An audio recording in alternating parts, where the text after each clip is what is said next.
noneho rero muri ayo masakaramento yose harimo rimwe ryitwa isakaramento ritagatifu, ukagira ngo ndiyo si matagatifu. Ni ukuvuga isakaramento ry'ayo masakaramento, ikimenyetso kiyaranga yose uza ari irihe? Isakaramento ritagatifu ryo kubatizwa. Oya, nitwunamire isakaramento ritagatifu.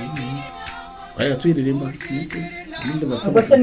ubwo ni irihe? Eucharistia ryo gusangira. ariko umva ubwo bwenge buri inyuma. Uza ari irihe? Kujya ku meza abantu bagasangira.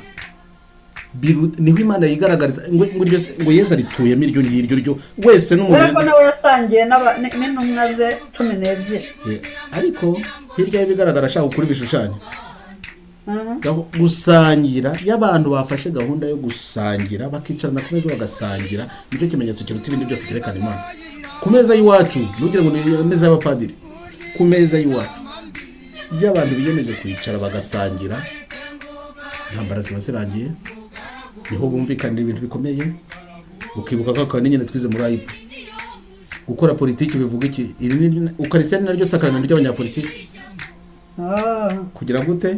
Guharanira inyungu rusange. Nose iryo kagucura ivuga n'indoro ntubyumva, akanwa karya gucura karataka ntiwumve. Nta kintu ushobora kumva rwose. Gusangira niryo banga rya byose ry'iyobokamana, rikaba ibanga rya politiki. Gusangira abantu badacurana.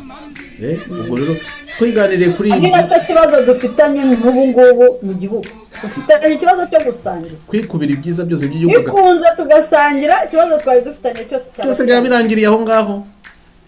Ubwo rero abapadiri bongera bigisha iby'amasakaramento, bigisha iby'Eucharistia, wenda tuzakira nta kundi. Ariko politiki isakaramento rya Eucharistia ni ugusangira. Kubera iki gusangira bibyara ibyishimo, kandi cya cyifuzo cyonyine gituma abantu bakora politiki, kugira ngo bakoreshe ingufu zabo, babone icyo basangira, babone icyo basaranganya.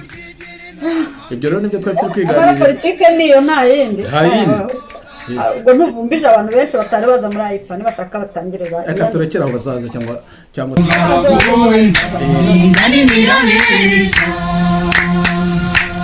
bigamije n'ibyiza. Muhaguruke duharanire biriya byazikitwarira.